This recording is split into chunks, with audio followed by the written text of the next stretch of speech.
அண்மைச் செய்தி அமோனியா வாயு கசிவு ஏற்பட்டு லேசான பாதிப்படைந்தவர்களில் ஒருவருக்கு தற்போது திடீர் மயக்கம் ஏற்பட்டிருக்கிறது.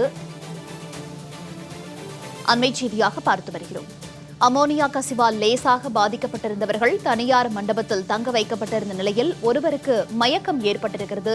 இந்நிலையில் அவரை மருத்துவமனைக்கு அழைத்துச் செல்லக்கூடிய இந்த காட்சிகளை தற்போது நாம் நேரலையில் பார்த்து வருகிறோம். மயக்கமடைந்த தொழிலாளியை மீட்டு மருத்துவமனைக்கு அழைத்துச் சென்ற நிலையில் அதிதீவிர சிகிச்சை பிரிவில் தற்போது அவர் அனுமதிக்கப்பட்டுள்ளதாகவும் தகவல் வெளியாகியிருக்கிறது.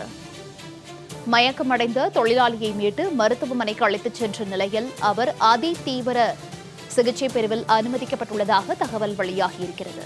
விவரங்களோடு செய்தியாளர் முத்துக்குமார் இணைப்பில் இருக்கிறார். முத்துக்குமார், வணக்கம். அமோனியா வாயு கசிவு சம்பவம் தொடர்பாக தற்போது பாதிப்படைந்தவர்களில் ஒருவர் மயக்கமடைந்ததாக தகவல் வெளியாகி இருக்கிறது. தற்போது அவருடைய நிலை என்னவாக இருக்கிறது? மேலும் பாதிக்கப்பட்டவர்களுடைய தற்போதைய நிலை குறித்தான விவரங்களையும் பதிவு பண்ணுகிறார். வணக்கம். அமோனியா வாயு கசிவு போது லேசாக பாதிக்கப்பட்ட நபர்களை தனியார் மண்டபத்தில் தங்க வைக்கப்பட்டிருந்தனர். இதனால் தற்போது அதில் ஒரு தொழிலாளருக்கு பாதிப்பு என்பது ஏற்பட்டுள்ளது.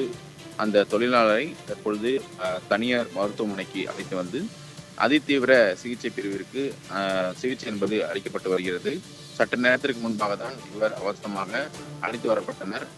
குறிப்பாக திருவள்ளூர் மாவட்டம் பெரியபாளையம் அருகே கண்ணியப்பேர் பகுதியில் தொழிற்சாலையில் இன்று காலை ஏற்பட்ட அமோனியா வாயு கசிவு என்பது பெரும் சோகத்தை ஏற்படுத்தியது. கிட்டத்தட்ட 50 மயங்கி விழுந்த நிலையில அரசு தரப்பிலிருந்து அதிகாரப்பூர்வமாக 2 பேர் உயிரிழந்ததாக கூறப்படுகிறது. அதே போல பலகட்ட தகவலின் அடிப்படையில் 7 பேர் உயிரிழந்ததாகவும் வருகிறார்கள்.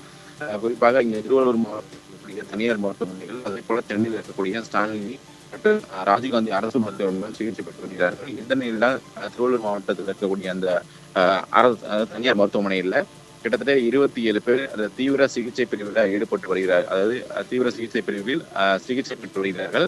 கிட்டத்தட்ட 2 ஆண்கள் மற்றவர்கள் பெண்கள் என தொடர்ந்து 27 பேர் சிகிச்சை பெற்று வரக்கூடிய சூழ்நிலையில் இன்று காலை ஏற்பட்ட அந்த சம்பவத்தில் உடனடியாக லேசான பாதிப்பு ஏற்பட்டவர்களுக்கு மண்டபத்தில் வைக்கப்பட்டிருந்தார்கள். இந்த நிலையில் மண்டபத்தில் தங்க வைக்கப்பட்டிருப்பவர்களுக்கு ஒரு சில பேருக்கு தற்பொழுது மயக்கம் ஏற்பட்டதாக அந்த தகவல்கள் வெளியாக இருக்கிறது. அதன் அடிப்படை